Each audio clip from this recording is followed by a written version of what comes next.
Hello, my name is Wayne Brill, and this is my podcast on copyright law versus public domain. The U.S. government allows for an individual's work to be protected from copyright infringement using copyright laws. The current copyright lasts for the lifetime of the owner plus 70 years. If the copyright is filed through a corporation, though, it will last for another 120 years or 95 years from the date of publication. The copyright law includes 5 rights. These rights give the owner the ability to reproduce, perform, display, make derivatives, and distribute their work under these rights. After the copyright term is up, the work enters the public domain. This means that anyone can use the work as they see fit, and they don't have to pay anything to the owner. Michael Jackson's Thriller is owned and copyrighted by Epic Records. If anyone wants to sell or reuse this work, they have to pay royalties to Epic Records. I believe that this is good because it was a huge hit in the 80s, and if this went to the public domain, Epic would lose a huge amount of money over it, and not to mention it would probably lose its fame that it had when it came out.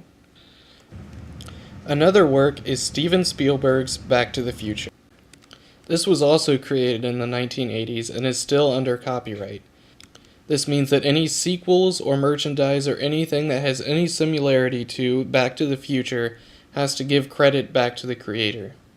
I believe that this is good because this was another huge hit from the 80s that made a ton of money and should not have its credit taken away by letting it go into the public domain.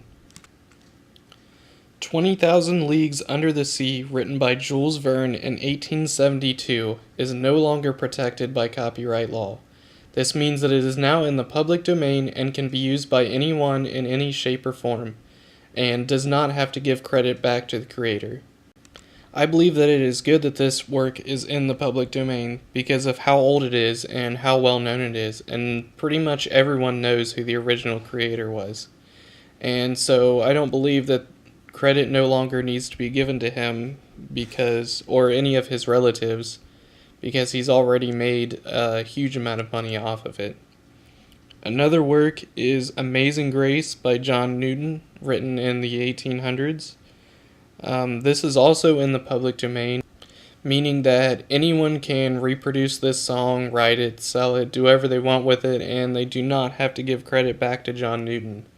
I believe this is good because there are many churches and other organizations that sing this song, and it's an extremely well-known song, and I don't believe that anyone needs to receive credit for it anymore or receive royalties or anything. Thank you. That was my podcast on copyright law versus public domain.